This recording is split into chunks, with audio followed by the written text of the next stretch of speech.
दूर दूर तक फैली रेत और सूरज की सुनहरी किरणें हर किसी का मन मोह लेती हैं। इसी रेगिस्तान में एक पर्यटक आर्यन पहली बार आया था। उसे रेगिस्तान की खूबसूरती को अपने कैमरे में कैद करना था। अगले दिन ऊंट की सवारी के लिए उसे गांव के पास जाना था। गांव पहुंचने पर उसकी मुलाकात रेहाना से हुई, जो ऊंट गाड़ी चालक असलम की बेटी थी। रेहाना ने आर्यन का स्वागत किया और रेगिस्तान की यात्रा शुरू की।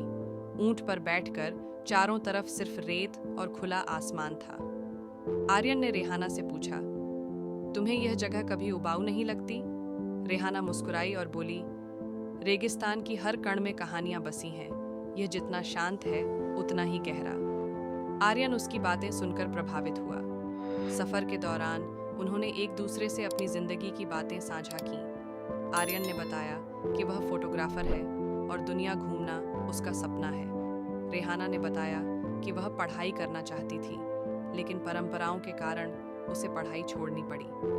एक शाम जब सूरज डूब रहा था और आसमान नारंगी रंग में रंगा हुआ था, आर्यन ने कहा, तुम्हारे सपने बहुत बड़े हैं। मैं चाहता हूं कि तुम उन्हें पूरा करो। रेहाना ने गहरी सांस लेते हुए कहा, यहाँ की लड़कियों के लिए सपने देखना ही सबसे बड़ा जोखिम है। गांव में दोनों की दोस्ती पर बातें होने लगीं।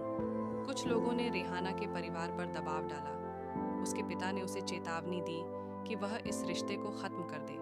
रेहाना ने आर्यन से कहा, हमारे बीच की यह दूरियां कभी खत्म नहीं हो सकती। लेकिन आर्यन ने उसे हिम्मत दी।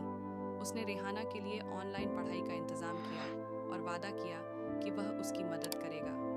आर्यन ने गांव से जाते हुए कहा, प्यार का मतलब सिर्फ साथ होना नहीं, बल्कि एक दूसरे को मजबूत बनाना है। सालों बाद रेहाना ने अपनी शिक्षा पूरी की और गांव की अन्य लड़कियों को पढ़ने के लिए प्रेरित किया। जब वह एक दिन आर्यन से मिली तो यह सिर्फ प्यार नहीं था, बल्कि सम्मान और प्रेरणा का मिलन था। रेगिस्तान की रेत पर उनकी मोहब्बत का दरिया बहा और उसने उनकी जिंदगियां बदल दी। ये कहानी बताती है कि सच्चा प्यार दूरियां और मुश्किलें